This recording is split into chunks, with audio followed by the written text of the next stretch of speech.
Masing-masing orang memiliki respon yang berbeda terhadap COVID-19. Sebagian besar orang-orang yang terpapar virus ini akan mengalami gejala ringan hingga sedang dan akan pulih tanpa perlu dirawat di rumah sakit. Gejala yang paling umum: demam, batuk, kelelahan, kehilangan rasa atau bau. Gejala yang sedikit tidak umum: sakit tenggorokan, sakit kepala, sakit dan nyeri, diare, ruam pada kulit atau perubahan warna pada jari tangan atau jari kaki, mata merah atau iritasi. Gejala serius: kesulitan bernapas atau sesak napas, kesulitan berbicara atau bergerak atau bingung, nyeri dada. Jika ada yang terserang penyakit tersebut, segera cari bantuan medis jika Anda mengalami gejala serius. Selalu hubungi dokter atau fasilitas kesehatan sebelum mengunjunginya. Orang dengan gejala ringan yang dinyatakan sehat harus melakukan perawatan mandiri di rumah. Rata-rata gejala akan muncul 5 sampai 6 hari setelah seseorang pertama kali terinfeksi virus ini, tetapi bisa juga sampai 14 hari setelah terinfeksi. Penularan virus corona dapat menular dengan cara berikut. Percikan air liur menyentuh tangan atau wajah orang yang terinfeksi, menyentuh mata, hidung, atau mulut setelah memegang barang yang terkena percikan air liur yang mengidap virus corona. Khusus untuk COVID-19, maka inkubasi belum diketahui secara pasti.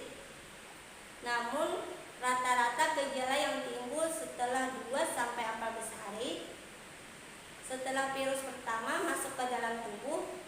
Di samping ini, metode transmisi COVID-19 juga belum diketahui dengan pasti. Awalnya, virus corona jenis COVID-19 diduga bersumber dari hewan.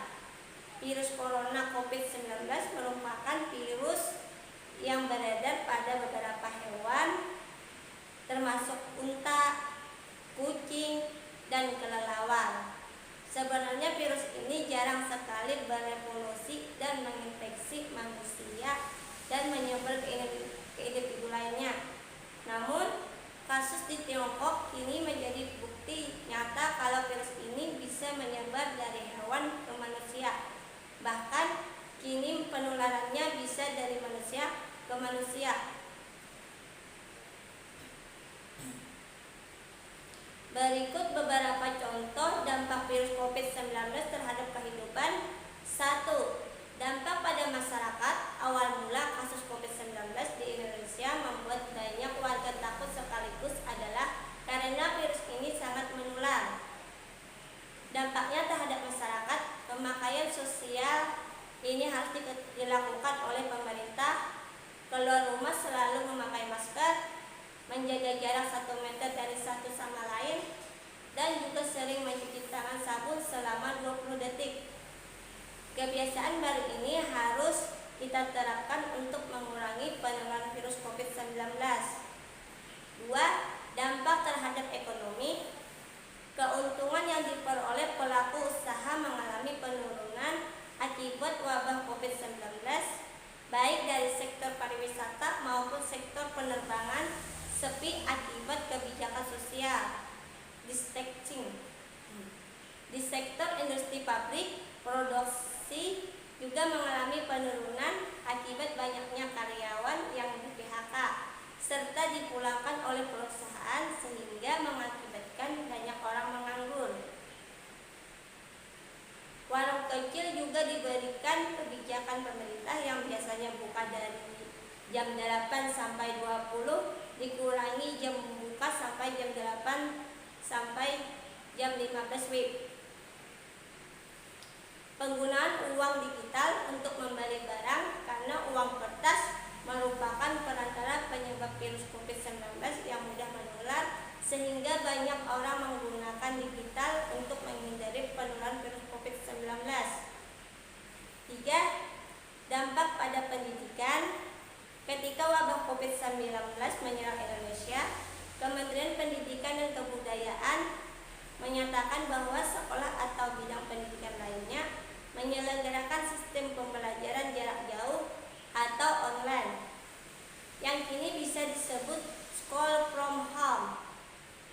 Melalui sistem ini, semua materi dan juga dibagikan secara online. Hampir semua sekolah dan universitas tutup sementara agar kegiatan belajar tidak langsung infeksi virus COVID-19. Keempat, dampak pada pekerjaan. Tidak hanya sekolah yang dilakukan secara online, namun diterapkan di tempat sistem kerja work from home. Hal ini berdampak pada orang yang bekerja di area perkantoran.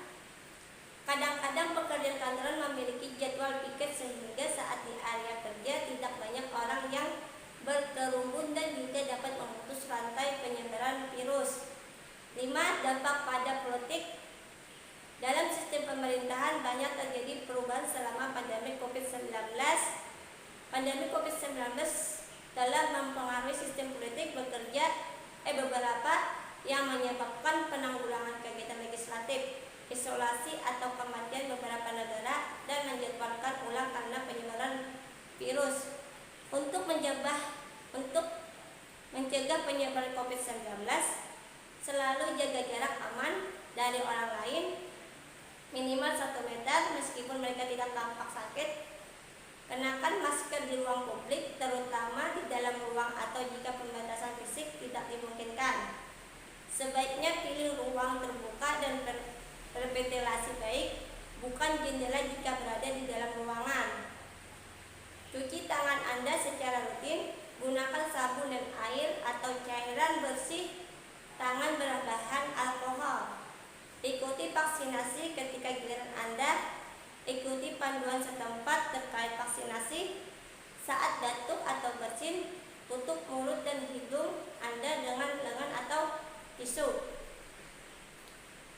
Jangan keluar rumah jika merasa tidak enak badan. Jika demam, batuk, dan kesulitan bernapas, segera cari bantuan medis. Telepon terlebih dahulu agar manajer layanan kesehatan dapat mengarahkan Anda ke fasilitas kesehatan yang tepat. Ini akan melindungi Anda pencegahan penularan virus corona serta infeksi lainnya. Masker yang dipasang dengan benar dan membantu penyebaran virus COVID-19.